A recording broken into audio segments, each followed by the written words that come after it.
Well, the car show and cruise night season is over for another year. But what a great season it was. We've seen a lot of cars and had a lot of fun. Most of the cars we've seen before, but there are a few new ones that made their first appearance. This is one of those videos where I talk with car owners to learn more about their automobiles.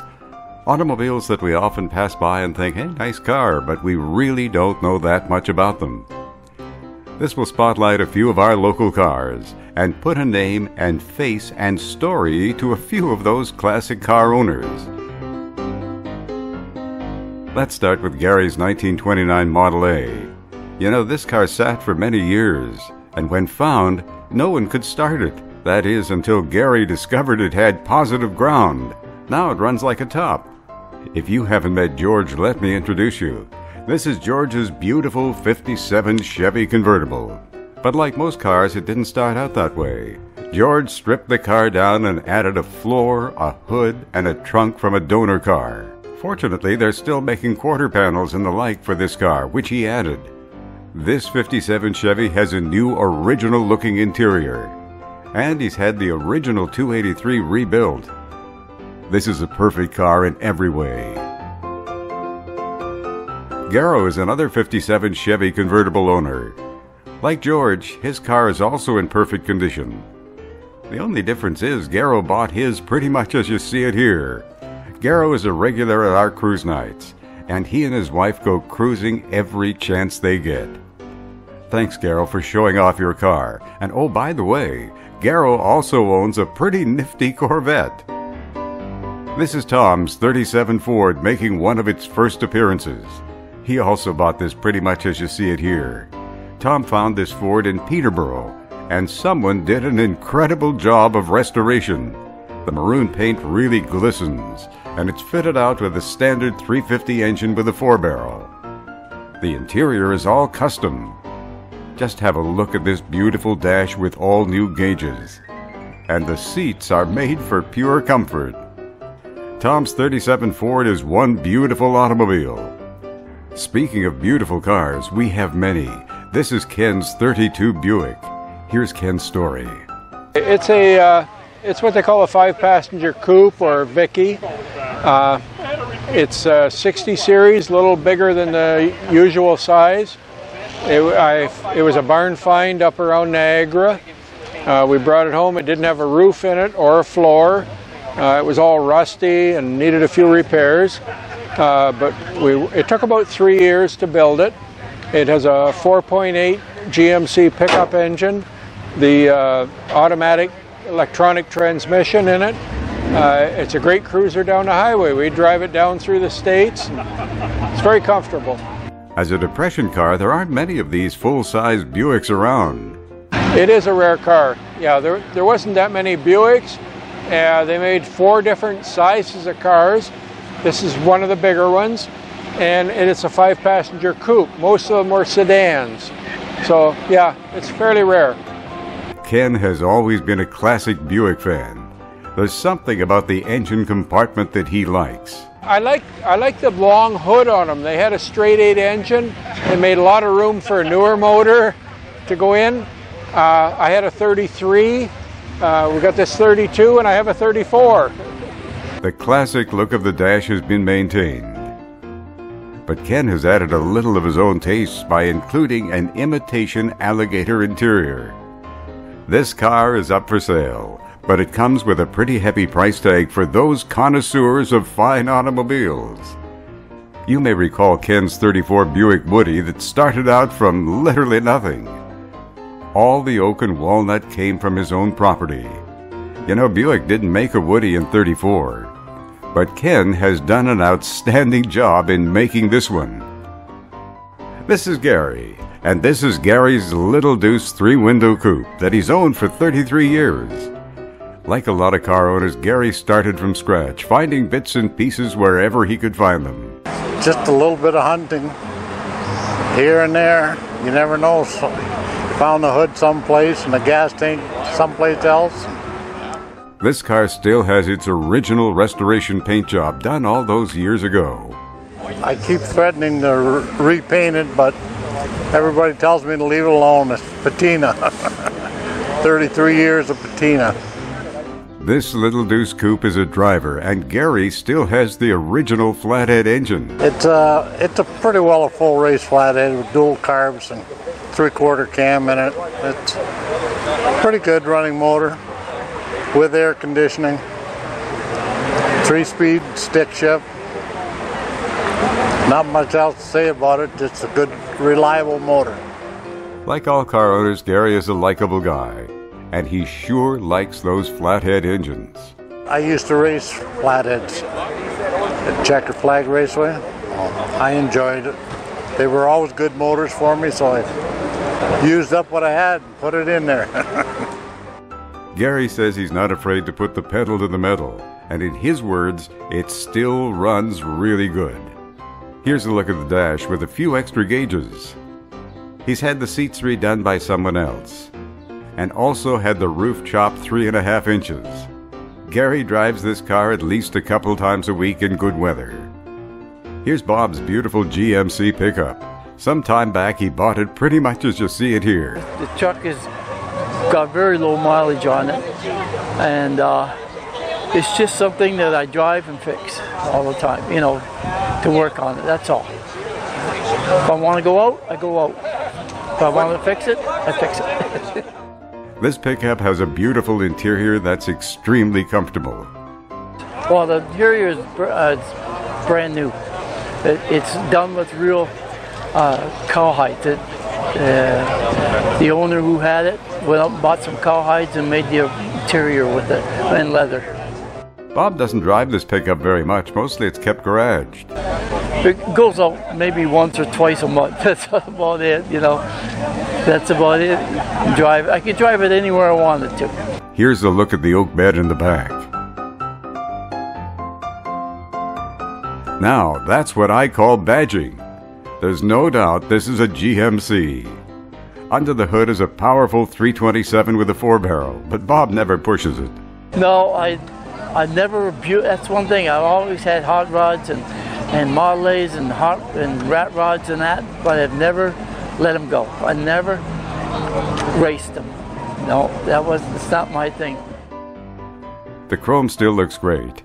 And one thing you notice is the condition of the ancient paint job with purple trim at the belt line. It still has the old lacquer paint on it. It's showing its age, but it's been on there a long time, this truck. I don't know how long it's been on, but it's been there for a while. Like so many others, childhood memories played a part in Tom building this Model A, with a little help from a lot of friends. I always wanted a Model A. I had one when I was a kid, a little hot rod on the farm. My dad bought it and had a buzzsaw on it, and I took the buzzsaw off and I shortened the frame up and made it into a little hot rod, and I always liked them, and I decided I want one. I like the license plate, and I asked how he found this car. Well, my friend Roy Shank found it on eBay. It was in Chatham, just the shell, you know, no roof on it or nothing, just a plain old shell. So we picked that up and went from there. This really was a ground-up build. The shell needed everything, including a frame. Oh, I built the frame out of material out of Atlas tube in Harrow. It's 2x4, and then it's tapered at the front. Tony Frateroli helped me make the frame at the front so it fits the Model A, all the Model A stuff. Like the fenders are supposed to fit on it, everything fits on it, but I just didn't put them on. I just put a 9-inch forward rear end in it, positive traction. Just happened to be, by luck, I got one with positive traction. And I got an AOD automatic overdrive transmission with a 302, and it has a mild cam in it. Just a 2-barrel. I just wanted good gas mileage, and just went from there. The shade of blue paint really attracts attention. It's a Ford paint. I don't know whether it was off of a Ford Focus or something. About 5 years ago it came out, this color. And a friend of mine painted it, and he added a bit of sparkle to it, and that's why it looks, I'm happy with it. So many friends had a hand in this car. I had some glass for it that came with it, But I had a friend that has a glass company, and he made all the glass up new for me with a tinted. It's called smoke glass. Nice looking wood dash and new gauges. The dash is walnut. Another friend of mine, he's into woodworking, and he actually took 2 pieces of walnut and glued them together, and then I finished it, and I drilled it all out, put all the gauges in, and it worked out good. And what about the seating? It's all of the neon. The bucket seats in the front are neon. The back seats neon. I just had to narrow the bottom part of the back seat because it was about 4 inches or 8 inches too wide. So I had this upholstery friend of mine did it. Tom's a guy with a lot of friends. He says this car handles and rides like a dream on the highway. Here's Rick, the owner of this shiny new Dodge Demon. Demon is a good name for it as it's a devil on the open road. This car is all about horsepower and speed. It's a real mover. Rick doesn't push it though. Rick is about to pop the hood on this car. And here's a look at the engine. It's a 6.2-liter, 840 horsepower Red Key monster. And Rick says 2018 was the only year Chrysler produced this car. Now here's a look at the interior. It's a 2-seater. There is no back seat. You may remember an interview I did with Rick a couple of years ago about his 2015 Hellcat. That was another fast-moving Red Key special. Well, not long ago, Rick sold that car for $5,000 more than he paid for it. That's the rarity and desirability of these cars. Now, let me introduce you to Paul. Paul is the owner of this 2005 Lamborghini, and he drives it at least a couple times a week. Here's a look at the engine idling. It's a 5-liter V10. I was standing behind about 10 feet back of the car when he revved it up. The noise was deafening, and the exhaust blast nearly knocked me off my feet. Here's Paul. I've been looking for a little while, and I really wanted an orange one. I figured if it's going to be a Lambo, I might as well get something sort of loud visually, right? And but I wanted a manual, and there are very few left with manuals in orange. So I kept looking around, and I couldn't find one in Canada. I got this out of Arizona. This rocket was made for racing.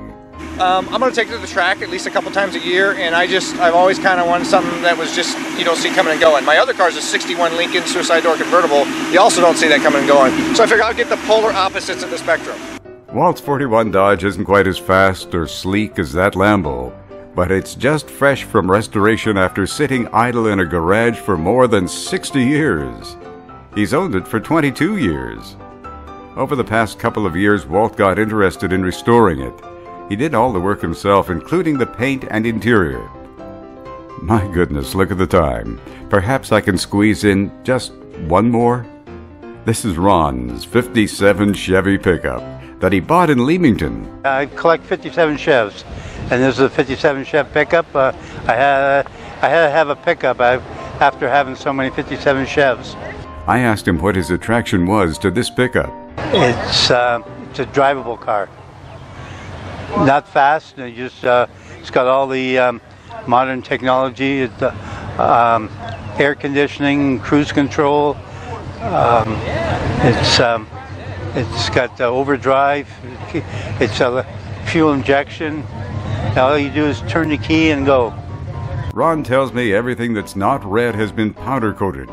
I added the chrome and cleaned it up.